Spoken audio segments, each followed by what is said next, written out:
भारत के सब मुसलमान हिंदू हैं, कोई अरबस्तान से आया नहीं.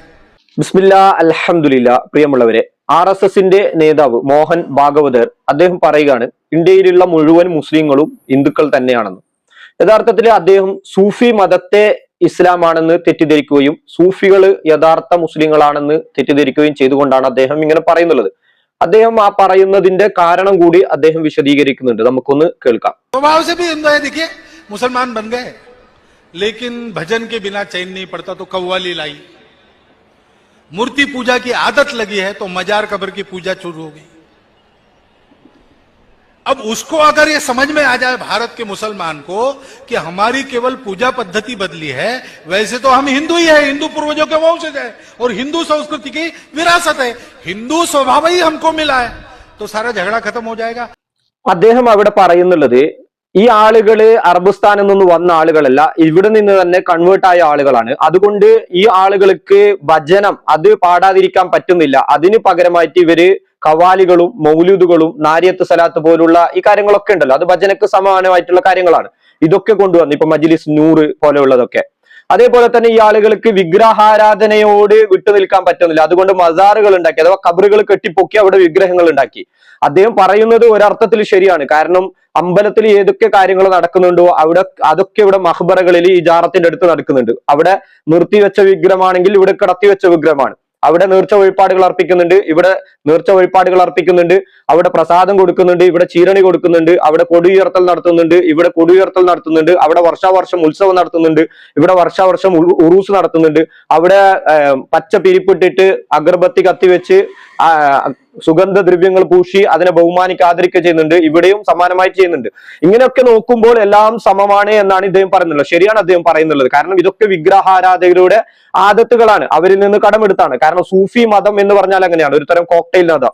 എവിടെയെങ്കിലും ഏതെങ്കിലും നാട്ടിലേക്ക് പോയാൽ അവിടുത്തെ അവരുടെ ആചാരണങ്ങളും അനുഷ്ഠാനങ്ങളും വിശ്വാസങ്ങളും കടമെടുക്കും.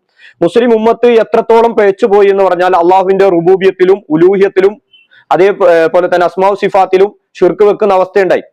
റുബൂബിയത്തില് ഷിർക്ക് മക്ക മുശ്രിക്കുകൾ പോലും വെച്ചിട്ടില്ല. എന്നാൽ നമ്മുടെ നാട്ടിലുള്ള നാരിയത്ത് സലാത്ത് ഇതിലൂടെ അള്ളാഹുവിന്റെ റുബൂബിയത്തിൽ ഷിർക്ക് വെക്കുന്ന വരികളാണ്. അതേപോലെ തന്നെ ഹുതുബിയത്തിൽ നമ്മൾക്ക് കാണാൻ പറ്റും ആകാശത്ത് നിന്ന് മഴ വർഷിപ്പിച്ചു തരുന്നുള്ളത് ഷെയ്ഖാണെന്ന്. അതേപോലെ തന്നെ ഭൂമിയെ നോക്കൂ, ആകാശഭൂമി നിവാസികളുടെ ഹുത്തുബും കേന്ദ്രബിന്ദുവും കൗസുമായവരെ, വാനലോകത്തും ഭൂമിയിലുള്ളവർക്കും ഉപകരിക്കുന്ന നദിയും മഴയും വെള്ളവും ഒഴുക്കുന്ന മഹാനവർകളെ ഷെയ്ഖ് ജീലാനിയാണ് പറയുന്നത്. അതേപോലെ ലോകത്തിന്റെ മുഴുവനും കാര്യങ്ങൾ നിയന്ത്രിക്കുന്നത് തദ്ബീർ ചെയ്യുന്നത് അള്ളാഹു ആണെന്ന് മക്ക മുശ്രിക്കുകൾ പോലും സമ്മതിച്ചിരുന്നു. എന്നാൽ ഇവിടെ സമസ്തയുടെ ഉസ്താദന്മാർ പഠിപ്പിക്കുന്നുള്ളത് ഔലിയാക്കന്മാരാണെന്നാണ്. കാന്തപുരം അബൂബക്കർ മുസ്ലിയാരുടെ വോയിസ് നിങ്ങൾക്ക് വേണമെങ്കിൽ കേൾക്കാൻ പറ്റും. അതേപോലെ തന്നെ മഴ വർഷിപ്പിക്കുന്നത് അള്ളാഹു ആണെന്ന് മക്ക മുശ്രിക്കുകൾ പോലും സമ്മതിച്ചിരുന്നു. എന്നാൽ ഇവർ പറയുന്നുള്ളത് മുഹീദ്ദീൻ ഷെയ്ഖാണെന്ന്. അപ്പൊ റുബൂബിയത്തിൽ അള്ളാഹുവിന്റെ റുബൂബിയത്തിൽ എന്ത് ചെയ്തു? ഷിർക്ക് വെച്ചു. രണ്ടാമത് ഉലൂഹിയത്തിൽ അള്ളാഹുവിനോട് മാത്രം പ്രാർത്ഥിക്കണം എന്ന് പറഞ്ഞു കഴിഞ്ഞാൽ നോക്കൂ, മുഹീദ്ദീൻ ഷെയ്ഖെ രക്ഷിക്കണേ, ബദരീങ്ങളെ കാക്കണേ എന്ന് ഒക്കെ വിളിച്ച് മരിച്ചുപോയവരോട് പ്രാർത്ഥിക്കൽ അനുവദനീയമാണ്. പൊന്മള അബ്ദുൽ ഖാദർ മുസ്ലിയാർ ഫതാവ മുഹിസുന്ന രണ്ടാമത്തെ പേജിൽ, രണ്ടാമത്തെ വാള്യം 38-ാമത്തെ പേജിൽ, പ്രാർത്ഥന അള്ളാഹുവിനോട് മാത്രം എന്ന പ്രമേയം സാക്ഷാൽ ഇബ്ലീസിന്റെ പ്രമേയമാണെന്ന് സുന്നി പണ്ഡിതന്മാർ വഹാബികളെ ധൈര്യപ്പെടുത്തി. ഹാഷിം നഈമി വഴി പിരിഞ്ഞവർക്ക് എന്തു പറ്റി പേജ് നമ്പർ 37 എഴുതി വെച്ചതാണ് ഇവര്.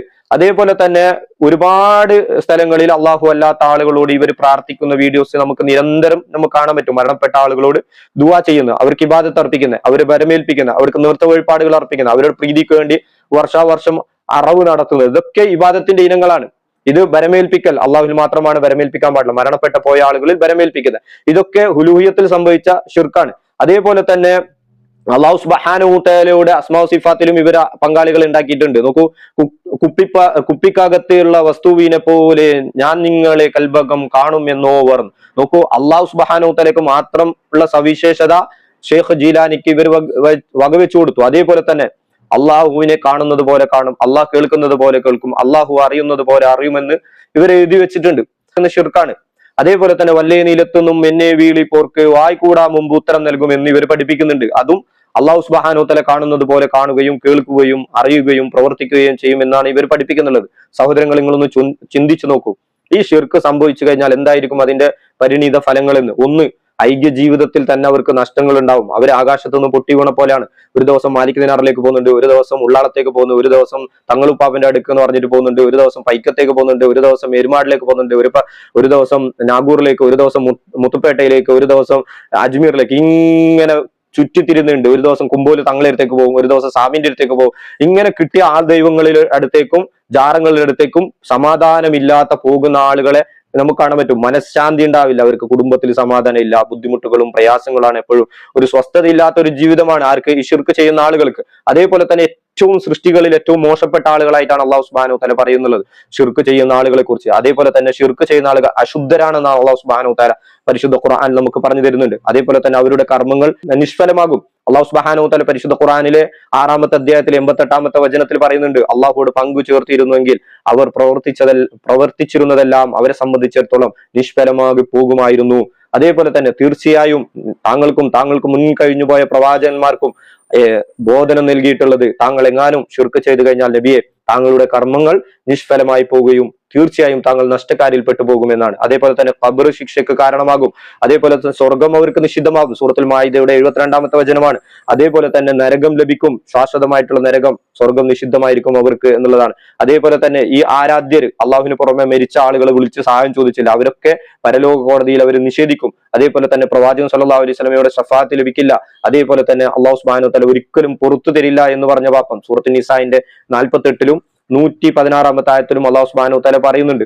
അതേപോലെ തന്നെ അള്ളാഹുവിന്റെ ശാപമുണ്ട് ഈ ആളുകൾക്ക് എന്ന് പരിശുദ്ധ ഖുർആനിൽ പറയുന്നുണ്ട്. പരലോകത്ത് നിന്ദ്യതയായിരിക്കും ഇവർക്ക് എന്ന് പരിശുദ്ധ ഖുർആനിൽ കാണുന്നുണ്ട്. അതുകൊണ്ട് ഇത്തരം ശിർക്കൻ ആചാര വിശ്വാസങ്ങൾ നിങ്ങൾ വിട്ടു നിൽക്കുക. നിങ്ങൾ പരിപൂർണമായിട്ട് ഇസ്ലാം എന്താണെന്ന് പഠിക്കാൻ വേണ്ടി തയ്യാറാകുക.